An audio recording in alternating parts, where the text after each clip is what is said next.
wa ibnu ammina sannan da kuma dan kanin ubanmu wa khalina da kuma kawo mu aidan Muhammadu Sambo ne Muhammad ibn Abdullahi sannan wa Ibrahim da kuma Ibrahim al-Munzari cikin waɗanda ya ɗauki ilimi gare su wa Muhammadu Firabri da Muhammadu Firabri wa ummuhu Aisha da kuma uwa ta Aisha bintu Abdullahi al-alim Muhammad Sa'ad sannan wa Sheikh al-alim at-taqi Ahmad ibn Abi Bakr ibn al-Ghar cikin waɗanda ya ɗauki ilimi gare su wa Sheikh shuyukhina sannan da malamin mu al-imam al-alim al-hajj Jibril wato suka aka sani da Jibril ibn Umar allazi qala fihi amirul mu'minin wanda sarkin musulmi a Sheikh Usman ko da yace in qila fihi bi husniz zanni ma qila wa mawjatun ana min amwaji jibrila shi yace Jibril ibn Umar yana cikin malaman mai Sheikh Abdullahi yace in baka san shi ba wannan na wanda Sheikh Usman yayi kasida akai ne yace in qila fiya in anka ce gare ni bi husniz zanni kyakkyawan zaton da duk aka yi mini ga al'amura da kyautataccen al'amura na addini ma kila abin to yace to fa mawjatun ni wata kamar tagon ruwa ce ana neman amma daga tagon ruwan Jibril wato na diba da gare shi na to wa sahibuna akwai kuma abokin mu ibnu Amina dan kanin uban mu wa khalina da kuma kawo wane ne al-Mustafa ibn al-Hajj akwai al-Mustafa ibn al-Hajj Usman Muhammadin tilmiz al-Sheikh Jibril wato dan makarantar malam Jibril sannan hayyo dai wa ammuna akwai kanin ubanmu wa khalina kuma ka Muhammad ibn Raji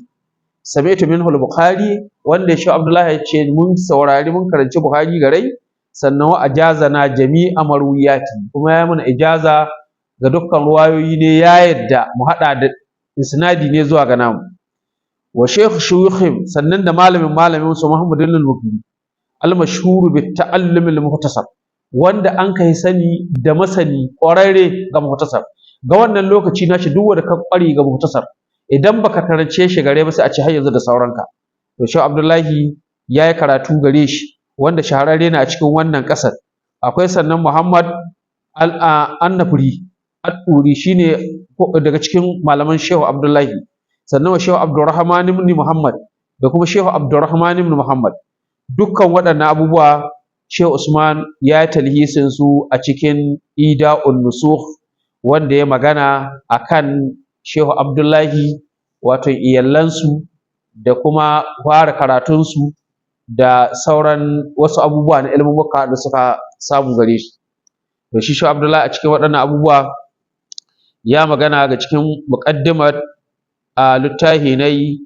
wanda ya magana a cikin Tazinur Raqati da kuma Ida'un Nusukh yace daga cikin malaman da muka yi karatu gare shi yace akwai mahaifi ne wai kamar dawowa ne ƙara fahimta wannan akwai mahaifi ne wacce Muhammad ibn Fudi ibn Usman as-Salih wanda yake gare shi ya karanci Al-Qur'ani kuma ya mai tarbiyya ta ilimi kuma bayan tarbiyya ta ilimi ya miƙa shi ga hannun dan uwa ne shine Sheikh Usman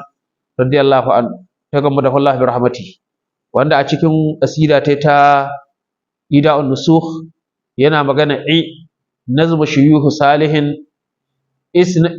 nazm shuyukhin sakhin awwaluhum abi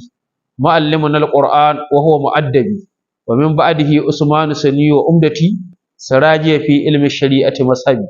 yace ka tsari nazma tsarin shuyukh mallamai sahih ya kai aboki awwaluhum na farkon su yace abi akwai mahaifina muallimun al-Qur'an wanda ya sarshe mu al-Qur'ani wa huwa kuma mu'addabi shi wanda ya tarbiyata wa min ba'dihi bayanai akwai Usman sanwi tawayina wai shaqiqi ne sannan wa umdati kuma dogarata sarajiya hitila ta fi ilmin shari'a ga ilmin shari'a wato ya dauki ilmin shari'a ya karanci ilmin addini gare ko mazhabi kuma shine hanya zuwa gare ni sannan sai ya ce to na biyu daga ci Sheikh Usman Fodiyo ya kula Abdullahi ibn Fodiyo Abdullahi ibn Fodiyo yana cewa an shehi daga mallami ne Usman Fodiyo wa falailu darajojin Amirul Mu'minin sarkin musulmi shine Sheikh Usman haza wannan mashhuratu shahararru sarar bihar kubana wanda karam kasun tahe da su garban wa sharqan gabas da yamma kudu da arewa sun watsa kuma duk duniya ta san da shi wala nudawwilu bi zikri hacci don haka nan batun cewa ma a tsawaita ga wannan abubuwa ba sai sun ba mustaso ba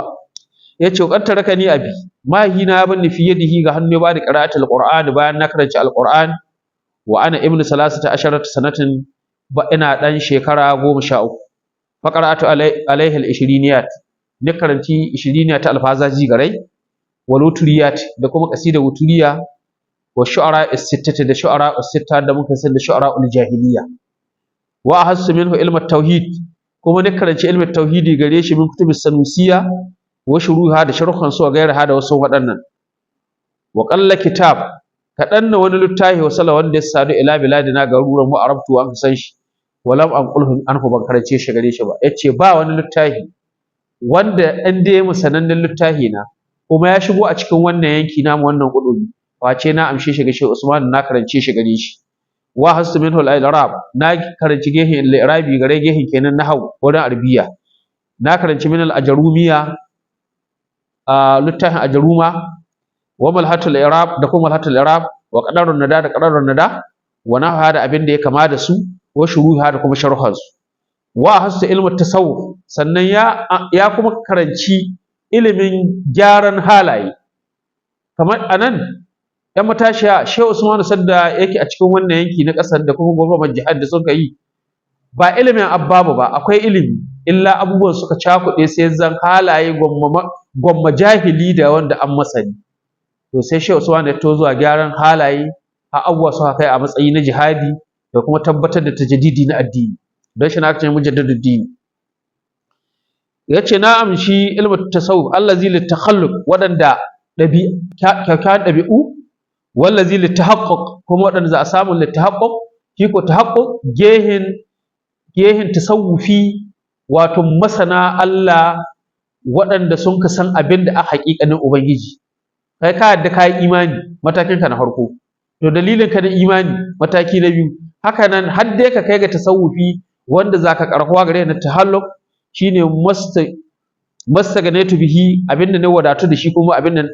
da na karanta gare na wadatu da shi insha Allah an ga yarki daga wani yace to daga rai ga wannan ban koma karatun wani ilmu tasawuf ga wani mutum in ba gare ba wa hasu minhu kutubul fiqh kuma na karanci ilimin littafin fiqh garai ma urfu bihi fardul ain abinda aka mutum ka sanin matakin ibada da shi fardul ain kal ahdariya kitabul ahdari na Abdurrahman al-Ahdari wal ashmawiya wa risalat ibn abi zaid da risalat ta abi zaid al-qirawani wa gairaha